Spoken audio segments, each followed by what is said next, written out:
So I don't know if you've noticed, but I've been acting strange for a few months now. In every single video, I've yawned at least 20 times, and sometimes I've ended videos rather abruptly, and I can finally say it's not my fault. It's this one's fault. So I am pregnant. Which feels so weird to say out loud because I'm still not used to saying it. I'm 20 weeks pregnant, so I'm in week 21. The baby is the size of a mango, and it's also 24 centimeters long, so I feel like this is a big ass mango, and it weighs around 290 grams, so it's still tiny, of course. This is my firstborn. It's my first ever pregnancy, and what I've learned is that pregnancy is hard. And there's so many things about it that's hard that I didn't even think about before. And it's not that I didn't know anything about pregnancy because I've read a lot about it. Most of my friends have kids, so I've heard a lot about pregnancy, but it's different when you experience it yourself. And also, of course, it's different for everyone. And I'm really hoping that most people don't have to deal with what I'm dealing with, but I know a lot of people have it way worse than me, so don't yell at me.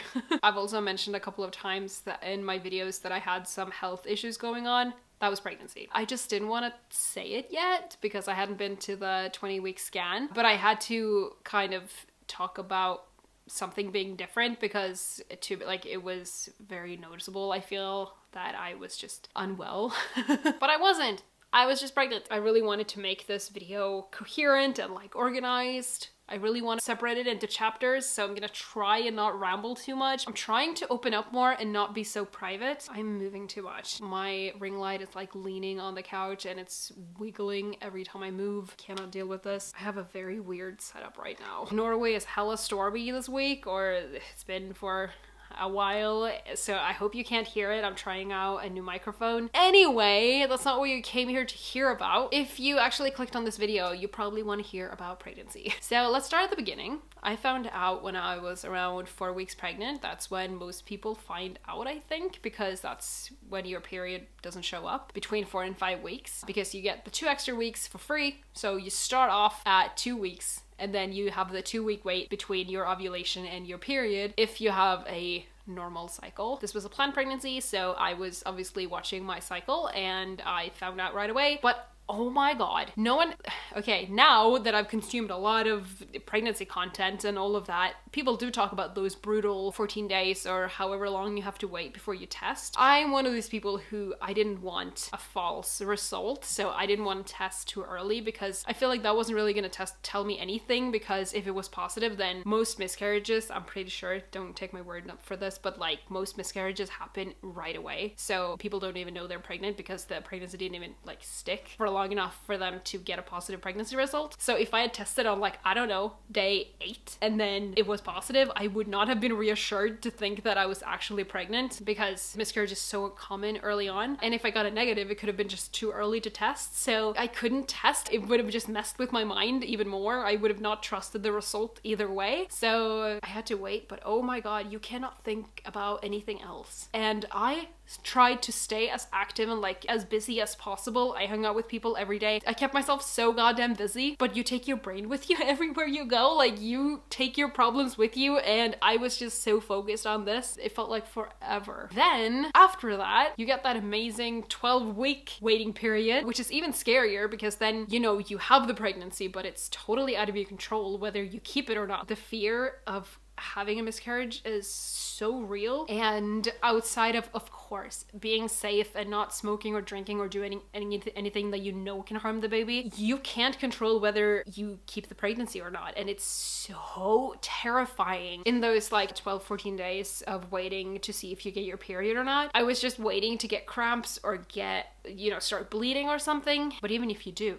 that could be a pregnancy symptom. But when you're waiting to hit that magical 12-week mark, I feel like I was also just always waiting for it to happen. And I'm not a pessimistic person. I chose to be very realistic about this, and I thought about it in a very much, I don't have any guarantee that I can have a baby. Infertility is so much more common than we know, and miscarriages are so much more common than we know. So I just never took it for granted that it would be easy for me. And I just found it so hard to keep waiting to see if the fetus would make it. And I didn't have a difficult time conceiving. I haven't had to deal with infertility or anything like that, but I still just found it so difficult. Yeah, okay. That is that. Let's talk about symptoms now. Let's drink some hot chocolate while we discuss this, shall we? Of course, my first pregnancy symptom was missing my period, and then I was kind of just like, okay, I know I'm pregnant. I don't need any other symptoms. Body, let's not get too crazy with the symptoms, shall we? And then I think my first symptom was sore breasts, which that I expected, but for my boobs to grow happened so early, and I just really did not expect them to get involved with this so early on. I was kind of shook. And then the second thing that happened was the pregnancy fatigue that happens to a lot of people, especially in the first trimester. It's still there, I'm gonna say. And this is so wild. You know, you're so tired all the time. You just don't know how you're gonna stay awake. It's so hard. This kind of tiredness is so different to anything else. Like, it's so different to just being tired regularly, just being sleepy, you know? This is just soul draining. I don't know how to explain it, but it's so exhausting. My friend had described it years earlier when she was pregnant with her first baby, and she was like, making a baby clearly is a lot of work for your body. I'll be sat in a meeting at work and I just want to fall asleep. And, you know, finally I understood her. I didn't really want to understand that, but I really did. It's too hard to stay awake. And I would sit there, you know, in a meeting or in an interview or at work or just hanging out with people, and I would just be like, I don't know how I'm gonna stay awake. I don't know how I'm gonna do this. I didn't want to tell everyone, you know, right away. I wanted to wait till we hit the 12 weeks, like till we'd been at our first scan, so that we knew that the pregnancy was viable. So I only told the people that I would have told anyway if I did have a miscarriage, because that would have been natural for me. So I didn't want to tell absolutely everyone and people at work and all of that, because then it would have been a lot of people to tell. I don't know how people do this, how you go to work and pretend like everything is fine while you have all these symptoms. You're struggling so much, you want to fall asleep, you want to throw up, everything is just so hard, and you're also dealing with the mental load of, am I gonna lose my baby? Is everything okay? I just don't know, and I won't know until freaking a few weeks. It's so goddamn hard. And if I hadn't told people, I would have exploded. Like, I don't know, I couldn't have done it without telling some of my friends. Also, I got a heightened sense of smell pretty early, which is just annoying. All bad smells, you know, get enhanced, and I don't need to smell things more. It's totally unnecessary. Don't want to smell these things. But by far the worst symptom for me, I got hyperemesis. I still got it, 20 weeks. We're halfway through the pregnancy and I still have it. It has not calmed down. I'm gonna make a video specifically about hyperemesis and how I've dealt with it and my journey with it and all of that. So I'm not gonna go too much into vomiting, just thinking about, you know, the trigger warnings and all of that. Well, I mean, I don't know why you would discuss that in detail anyway, because gross. I had these great ambitions to have an active pregnancy, but there's only so many times you want to take a walk at night and like throw up along the road. So I have had to lie on the couch most of the time. Everything triggers my nausea and my vomiting. I'm sick all the time. I'm always nauseous. I don't know what it feels like to not be nauseous, but literally just anything triggers it. Moving triggers it, eating triggers it, not eating triggers it, drinking too much water. Oh my god, I could not drink water, and I would just watch my partner chug water and I would just be so jealous because I was thirsty, but like I couldn't drink, like liquid in my stomach triggered it. I would throw up. So that's difficult. I'm a journalist, I work in a newspaper, and I've had to kind of end interviews a little quicker than maybe we would have felt natural to like run outside to the parking lot, and I've had to leave events and stuff like that. It's been very challenging to do my job. So yeah, these ambitions to have like such a healthy pregnancy, be eating really healthy and working out and all of that, no, has not worked out very well for me. I've just been donating money to my gym at this point for 3 months because I haven't been able to use my membership. I don't want to throw up in front of everyone. Eating healthy?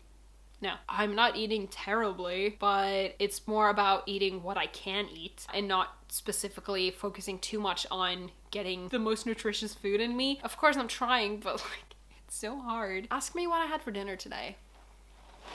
I've been eating a lot of cereal, which is also good for getting more liquid in, but now I can drink more fluids. It's a lot better. I have tried different medications. I'm finally on one that sort of works. I'm still nauseous all the time. I still throw up, but it's not as bad as it was. So I'm gonna just be grateful that there is one medication out there that does something, because I had such high hopes to all medications I've tried and none of them worked until this one. So I'm just grateful that I have one that lets me function a little better. I am currently on sick leave. It ends tomorrow, so by the time this video is out, I'm no longer on sick leave. I'm gonna try and work full-time, because I worked full-time all the way up until Christmas, and then I went on sick leave after that. I worked 60%. I'm gonna talk more about that in my hyperemesis video, because that's a lot of details about just that. But obviously, being sick and throwing up all the time, like, your body gets exhausted, and I really just wanted to keep going till the 12 weeks, because then most people get significantly better between 12 and 15 weeks. You know, entering the second trimester, a lot of people just really get a lot better, and then they have a lot of energy and they feel so good in their second trimester. And I am just getting so stressed thinking about it, because I'm wasting my whole second trimester feeling like shit, because I'm now in week 21 and I think the second trimester ends at week 28. I'm missing out on this. This is supposed to be the good part, but I'm trying to remind myself that it will be worth it. And because I've felt so sick, I've just felt like I got ill. I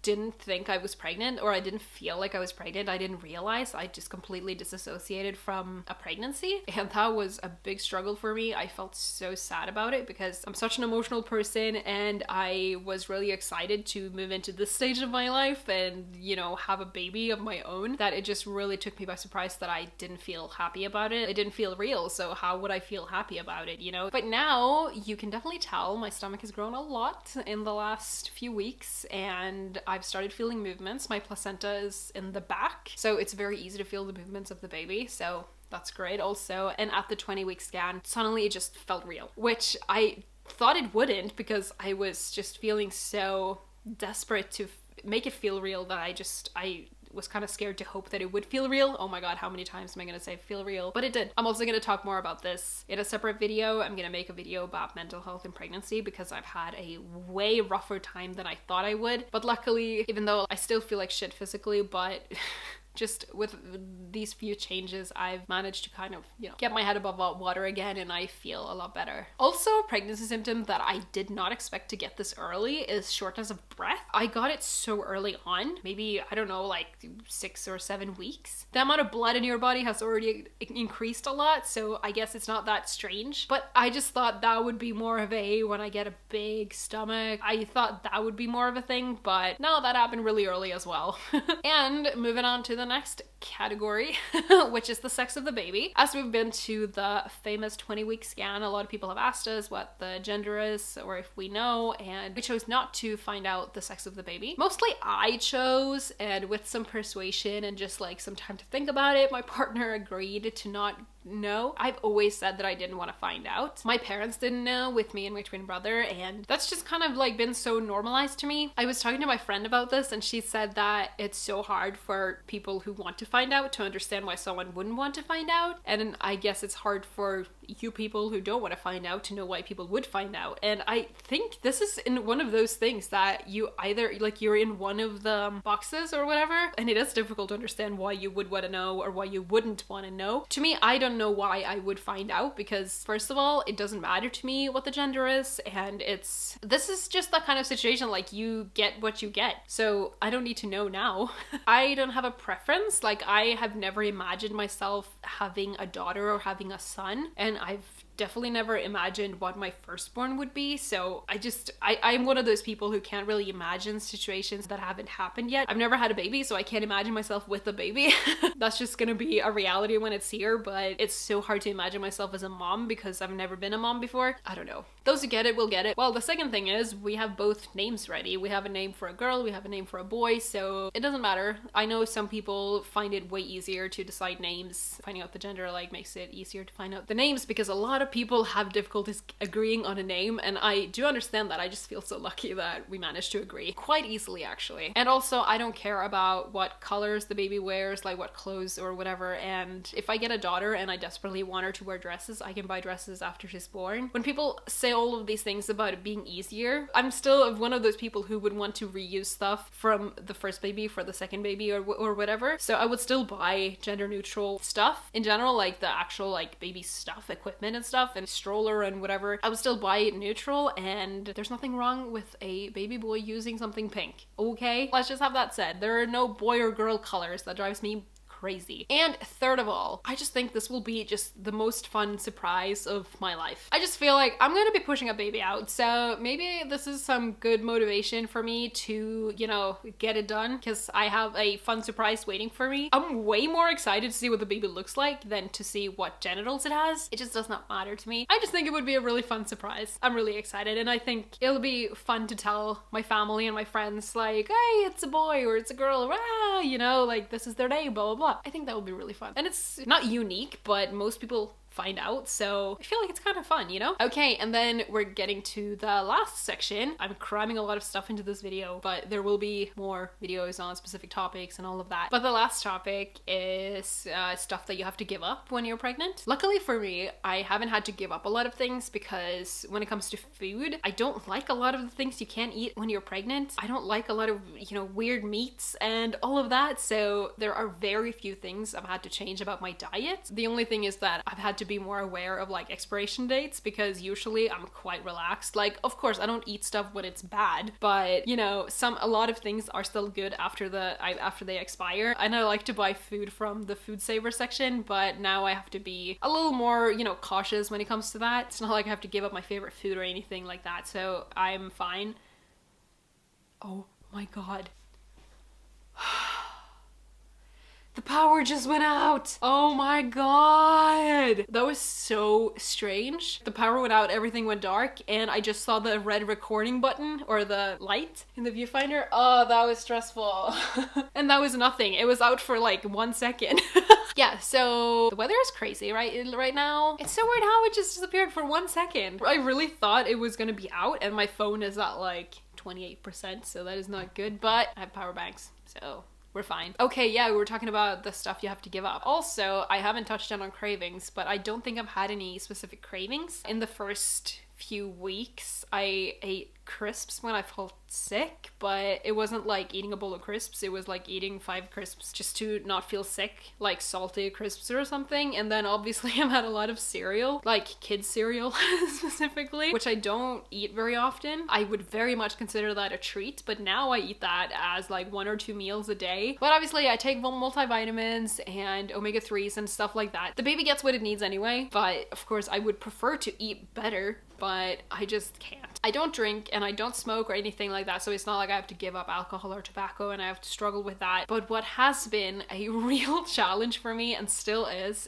that I've had to stop taking my ADHD meds, and I've had to stop taking melatonin. Melatonin is for helping you sleep. I stopped taking it when we started trying to conceive, because you're not supposed to take it when you're pregnant, so then I'm not gonna take it, like I'm not gonna risk it. So I stopped taking both ADHD meds and melatonin when we started trying, and it was so goddamn hard to fall asleep. I've tried to take them like on and off, or I take them for 3 months and then I take a week's break, or I don't take them every single day because I don't want to fuck my brain up and not have it produce melatonin at all. But my brain does produce less, like, obviously.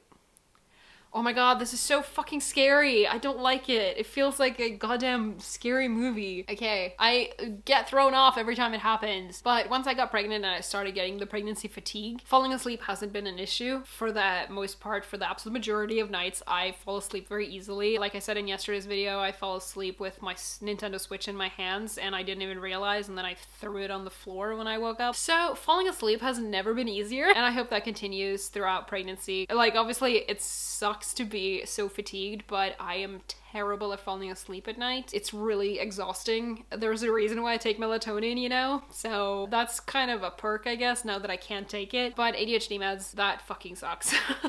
It was really hard to come off them because I had to deal with my full-blown ADHD like symptoms just all at once, while at the same time as being like, oh my god, am I pregnant? Whoa. So my brain was definitely, you know, busy, and of course like that hasn't evened out because I struggle with the same things as I did before I took the meds. It's not like my life is terrible with ADHD, but it's just that I had to get used to all of the symptoms again. I still have lots of symptoms when I take the meds, but it's just, it makes my life a little bit easier, and now my life is harder again, definitely. And I am like hoping that I can breastfeed the baby, but that also means I have to be without meds for so goddamn long. But obviously I'll be fine. Like, I'm really lucky that my ADHD is not that bad that it like messes up my life. So I don't know, just trying to be grateful.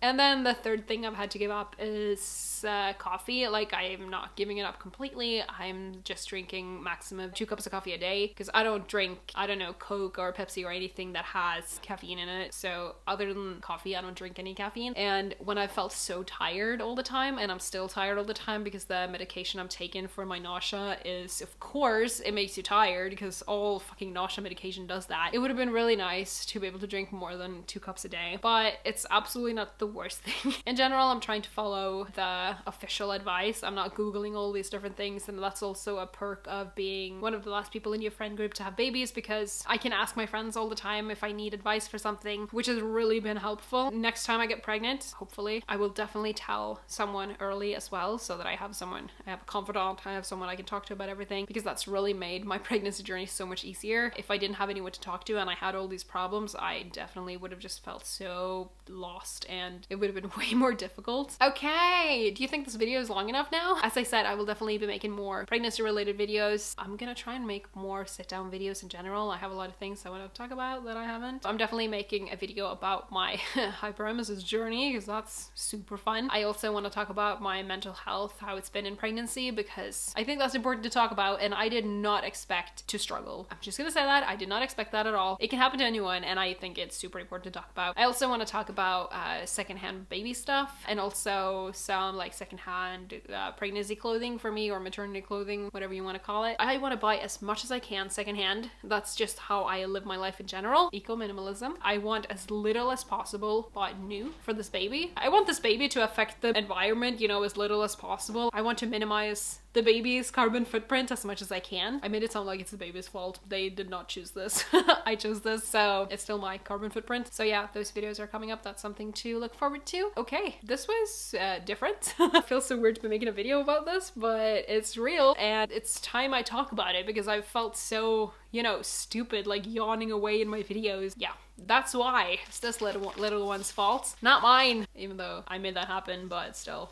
I've talked about this being difficult and all of that, but of course I'm super grateful that I get to experience being pregnant. I don't take it for granted at all, and then I'm gonna talk more about that in the mental health and pregnancy video. So I just feel so lucky. Even though it's difficult, I know it could be way worse, and not being able to have a baby would be way worse. I just want to make it clear I'm super grateful for this, even though I wish it wasn't this difficult. I'm so lucky still. Yeah, I just wanted to make that clear. Please don't be offended by anything I said in this video because I didn't mean it in that way. Okay, I'm gonna stop talking now. Maybe this video was useful for any of you, or maybe not. Maybe you just found it interesting. Anyway, I shall see you next time.